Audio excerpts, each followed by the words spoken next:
Before the Rings of Power, there were the Silmarils. Before Sauron, there was his master Morgoth. Before Aragorn and Arwen, there was Beren and Luthien. Join us as we explore Tolkien and all the ages of Middle-earth with your hosts from theonering.com, Jonathan Watson, Michael Grumbine, and Dan Coates. Hey, happy end of summer, everybody. It's starting to get cold. You know, the leaves on my trees are actually changing a little bit. I was like, September 1st, I was like, what are you guys doing? Stop. This is too soon. Not even so close that makes me here. sad. That's So the leaves are changing. The times are changing. And in fact, while this was a segue I didn't even mean to make.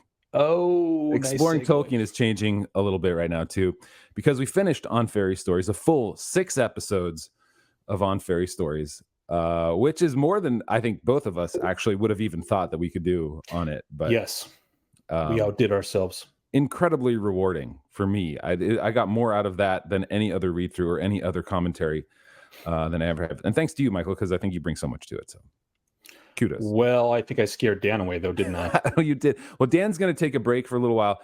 He's what Michael and I are only 1 hour apart. Michael's on the East Coast and I'm in Tennessee, so it's a little easier. And Dan's on the West Coast, and so our time difference is tough. His job is a little more structured, funnier because he works at the Babylon Bee, but structured than ours because Michael and I both have more flexibility. However, that means that Dan's going to take a break. He'll join us sometimes, but that break happens as we go into a series that is going to be that we're going to call Every Film Change in the Lord of the Rings, which is kind of self-explanatory. Michael and I were like talking about it. What do we name this thing? What do we do? How do we call it? It's Every Film Change in the Lord of the Rings. Yeah.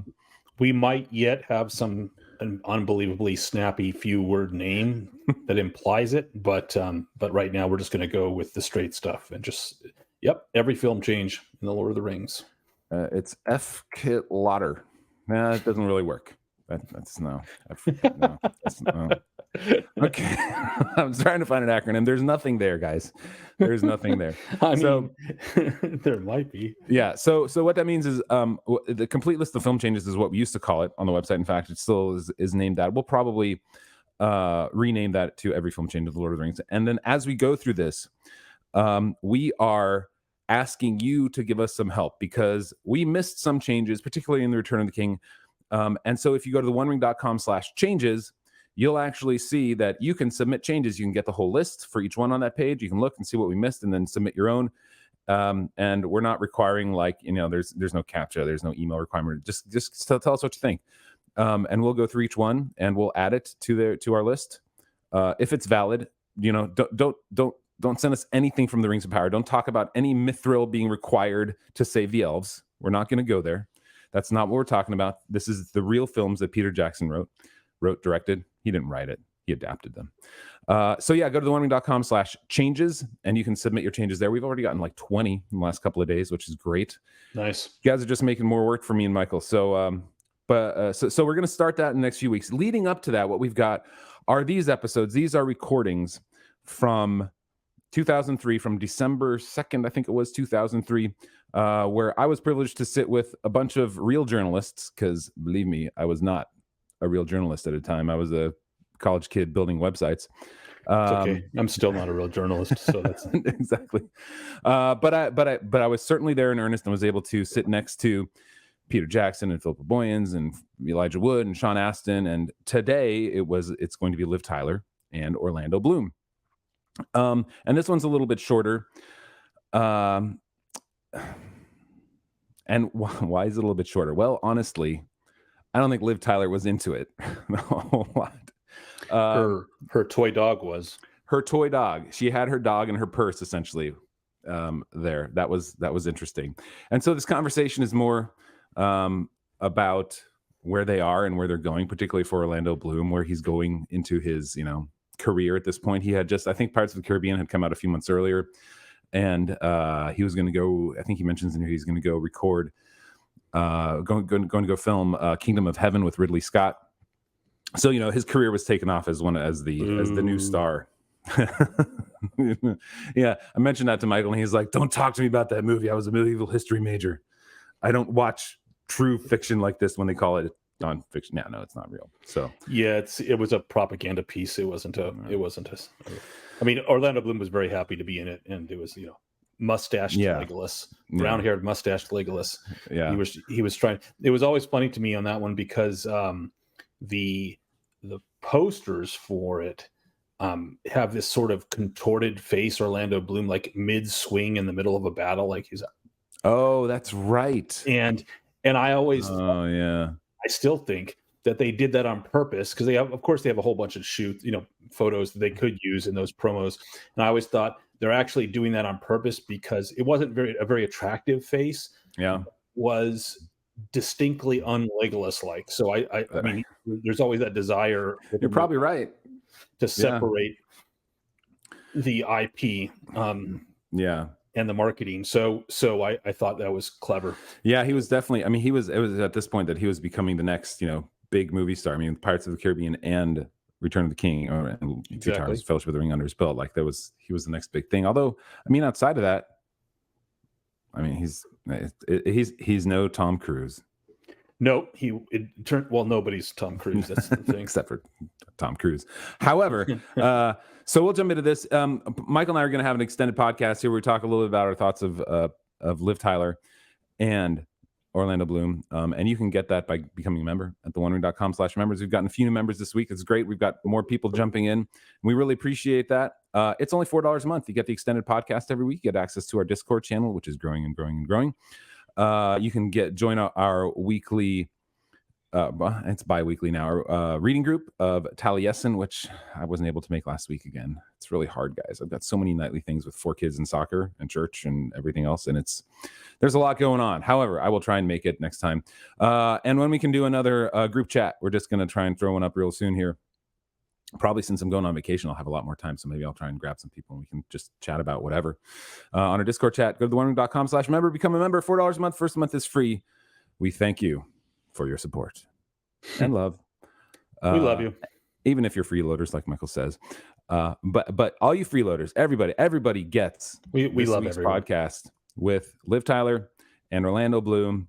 And I'll, after this, I'll show you guys some pictures from the premiere and how Liv Tyler reacted to theonering.com on the red carpet premiere, interviewing people and tell you what she said and did. So anyway, we'll go into that. Here you go.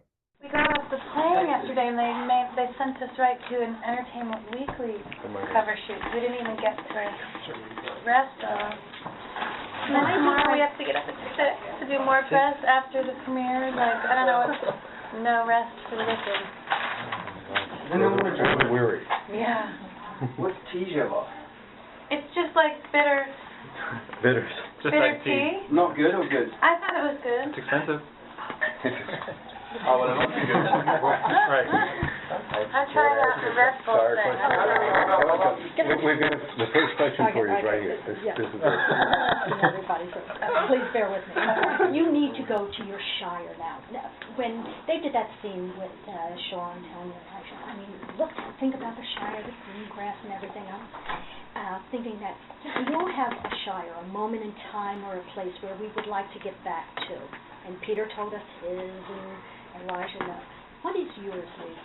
What is your shire? What is that moment in time or that place that you were so happy or you would like to get back to? You mean that when I'm feeling weary I think of, or that I'm... I don't know that I'm... Or that you dream of? I would say just to be with my husband and my puppies, my shire. I dream of that and think of that when I'm feeling tired or exhausted, or I don't know if I have a place and time that I would like to go back to, because I think I'm always feeling good about moving forward. I'm quite a sentimental person in general, though, so I fantasize and dream all the time about things that happen that make me happy. Orlando, where is your shire? My shire is would be I just woke up.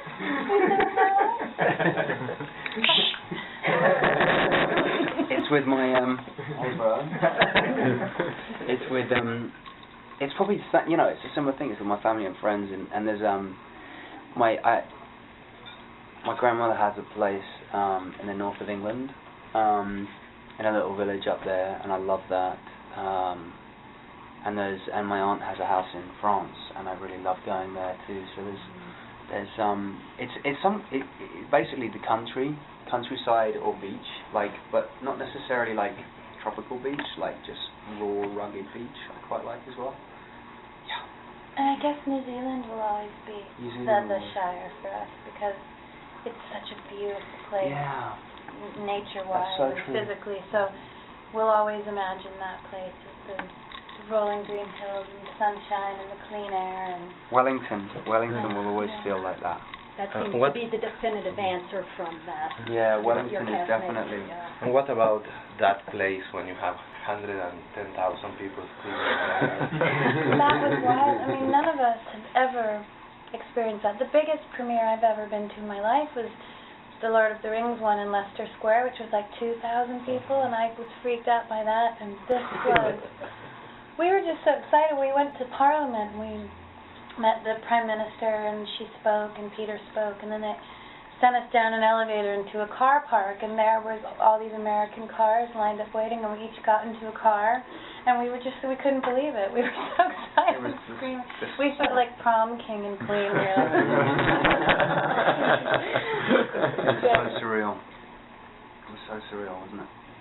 it made us feel really good because Yeah. it wasn't just, Felt like like the whole adoration for us, it was for the movie. Felt like the whole of New Zealand and certainly the whole of Wellington or at least half of it or whatever had just come out to support Peter and the movie, and what it meant to New Zealand really is what stood out most. It was, they're so proud, to be, this film put them on the map, it feels like, in many respects. I mean, New Zealand has been, overlooked, I think, as a country, and, it's, suddenly it's like, the tourism's booming, and it's been, taken with a whole new sense of seriousness, so it's great. Oh, look at that, it's an iPod that's got a... No way. That's great. I'm so amazed by all the technology. So, Orlando, what have these movies done for your career in terms of getting different work or new work, or raising your profile? Obviously it's been amazing. I mean, they put me into a whole different forum. It's like Lord of the Rings was my first like real movie opportunity, and it's put me in. It sort of raised the bar, and it gave me a sort of higher platform from which to leap than most young actors, because I was in a hit movie that was, not only just a box office success, but a critical, that had a critical, success level to it that was, so it put me in a whole different arena, and I think, for all of us, it's like we're taken a bit more seriously because we're a part of this incredible trilogy, so it's been amazing. So what are you looking at for your next? I'm just about to go and do this amazing film with Ridley Scott. So I'm just going to go and work with him again, which is kind of amazing because it's a leading role in his next film, which is called The Kingdom of Heaven, and it's going to be very exciting. So. Liv, what are you aiming for? What are you? I'm doing a small little movie that Steve Buscemi's directing, which I'm really looking forward to. And we're in such different places in our I've been just. You've done some really big things movies as well, haven't you? I have. I didn't realize. You've covered like the big.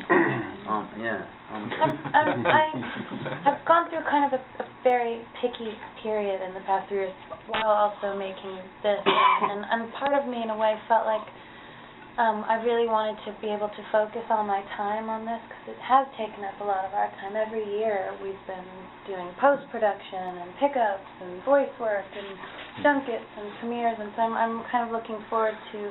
I've really been focusing my energy on and completing all of this as well, to be able to move forward. And so that's the first thing I'm going to do. But there's other things I'm thinking about, but I'm not sure yet. Did you recognize this as a great project when you read the script? When I read the script for the first time, I was just like, what? I'd never read the book.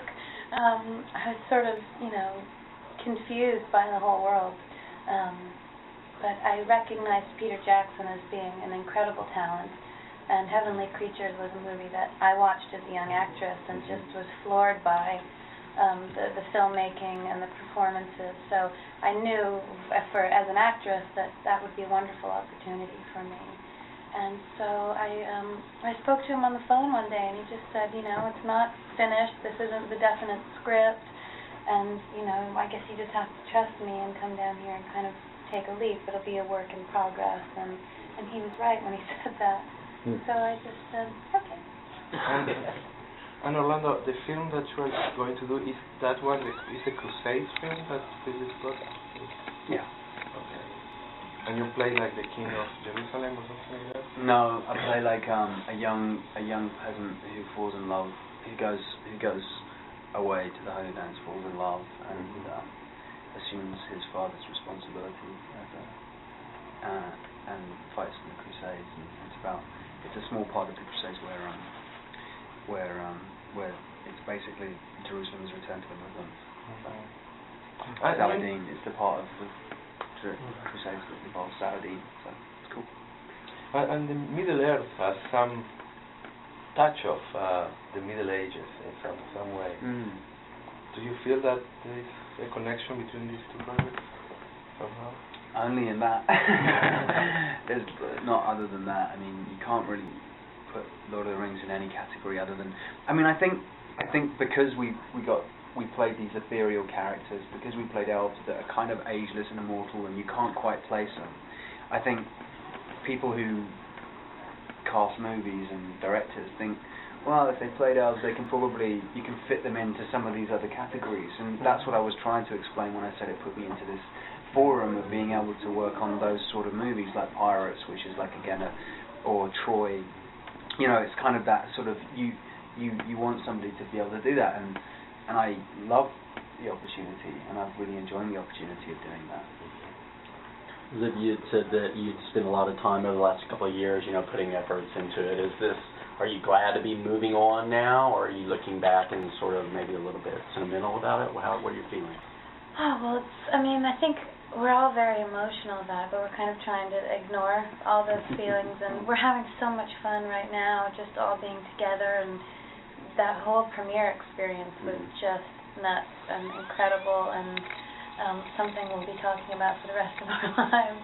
And just even the flight here from Wellington, from New Zealand, we flew on the Lord of the Rings plane with our headphones. My ego felt like a duck pate because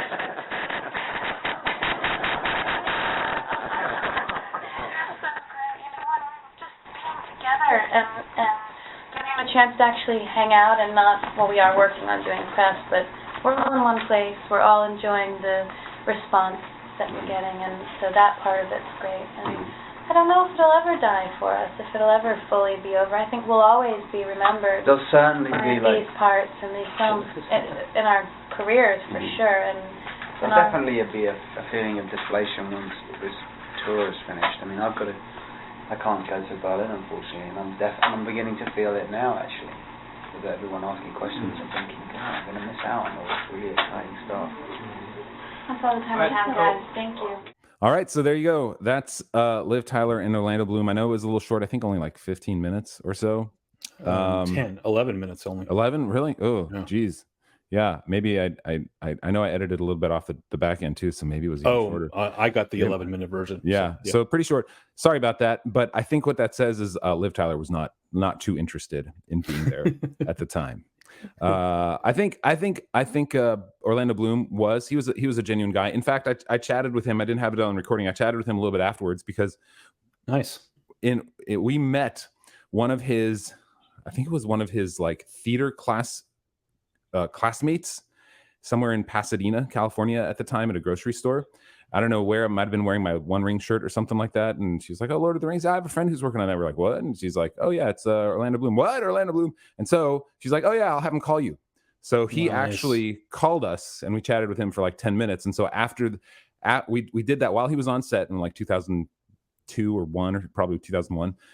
And then in 2003, I asked him, like, this friend of his, like, if he remembered her. He's like, oh yeah, I know her, and blah blah blah. And he's like, oh, I remember calling you guys. Yeah, that's right. I was on set as Legos, and so that was kind of a fun thing. So he was a genuinely nice guy, and I really appreciated that. However, I will say with Liv Tyler, this is this is a picture of Liv Tyler. Sorry for all your listeners. Go to youtube.com/theoneringcom if you want to see the pictures. But and is that a picture from that's a red carpet picture, right? Yeah, that's a red carpet picture. So you can see the red carpet right here at the bottom. I was there at the red carpet with Nice. My wife was actually one with the camera, and I had another friend with another camera. So one with the digital camera, I was one with the microphone. So she was here to our right. People were going from right to left, I guess. Anyway, and so we were like ready to talk with her, and she kind of looks over at us, looks down, and sees the name of the website on the placard by our feet, because there's just a little chain. There's a little chain rail. I don't know what you call it, like the kind of chain that holds you, that keeps lines in place and stuff like that, so that you don't go beyond it. It keeps you separated. She looks down and then just walks over to the people next to us and totally ignores us completely, 100%. Doesn't say anything. Doesn't acknowledge we exist. And I was sitting right next to her in the round tables, and I was just like, oh, she was done. She was like, I'm not even gonna talk to these people. They're not worth my salt. So that was funny. So you can see, like, this is the first picture we got of her, and then like next one, oh look, she's on the other side of us. So she didn't even want to talk with us. But it was, she was in her own way and enjoying it, and she was already a big star after Armageddon and everything else. So yeah, so these were pictures that we took from the red carpet premiere event, and it was fun. It was like, when else does some punk kid who's building a website get to be invited by New Line Cinema to the red carpet premiere? That was a moment in time I will not forget. Despite the cold shoulder, it was probably a pretty awesome experience. Despite the cold shoulder, it was a pretty awesome experience. I don't think Orlando Bloom actually went through the red carpet. I think because it was too crazy for him, for some of the people. Because behind us were all the fans. Like, there were the journalists along the line. You can see the guardrail right here, and then behind us were like the bleachers of fans who could come and say and cheer. And so they would be yelling and screaming if Orlando Bloom came. They'd be like, Orlando, we love you. So that was that was the thing. But yeah. I still had a great time. Great best interviewers. We'll get to them later. John Rhys Davies was amazing. He chatted for like 5 minutes. Bernard Hill, I loved him. He was such a good guy, like genuine, interested in you, not just him. We talked about, like, because I was recording stuff, like the reason the audio quality on these is so bad, we recorded it with an iPod with its old crappy microphone. iPod 2003 iPod, right? This was one of the originals. Yeah, this was before quality microphones existed, and that's why the quality is so bad.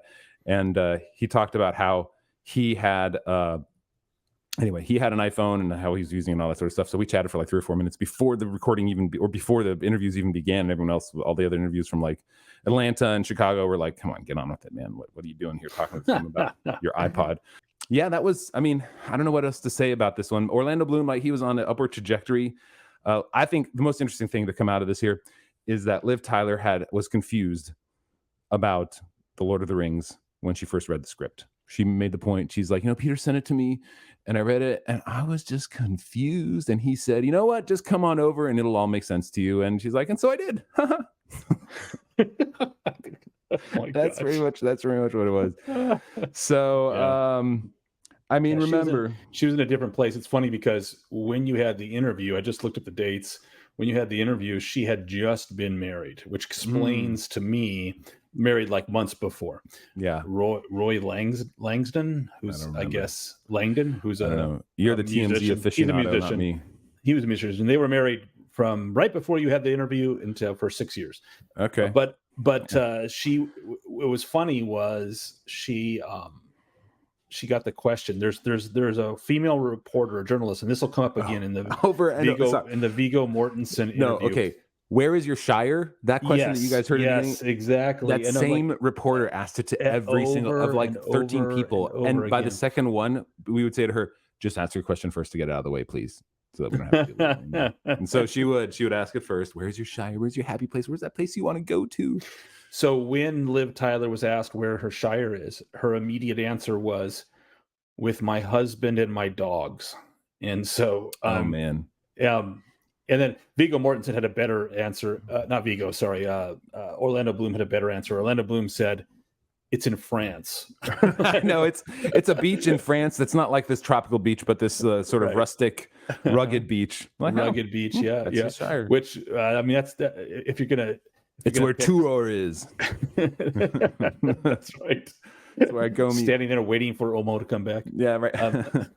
But yeah. So his answer was better. Hers was a dog and her husband. But I guess her happy place wasn't with her husband for very long. Because no. So it goes in life. So it goes. But it was funny the difference between them, where Orlando Bloom is trying to give sort of the up and coming actor response, and Liv Tyler's just having fun. Yeah. Everyone's a little taken back by that question, so it's funny to hear. Maybe I should do a little super clip of all the different answers that people get. Well, my favorite is Viggo Mortensen's. I'm going to have a fun time when we record that one. But because his answer to that one's coming hilarious. Up next. It's low key hilarious. All right. Anyway, so that one's coming up next. All right. So we're going to jump into our extended edition here. I know it's a shorter episode, everybody, but we're prepping for every film change in the Lord of the Rings, and that takes a little bit of time. We got to do some more. Yep, short episodes these weeks. Sweat work. So short episodes, but in October, I believe the first Wednesday in October is our target. It might be the second one, actually. Ooh. Okay, second Wednesday into October for sure. We're going to have it out, and they're going to be released one at a time on YouTube 3 times a week, and then we'll probably 2 or 3 times a week, and then we'll also do one of them as episodes with extended discussions about the changes and what we think about it. So if you want to get those and get those extended ones, become a member at thewondery.com/member. Thanks, everybody. We will see you later, and then we're going to jump into our extended podcast. Bye-bye, freeloaders. See y'all.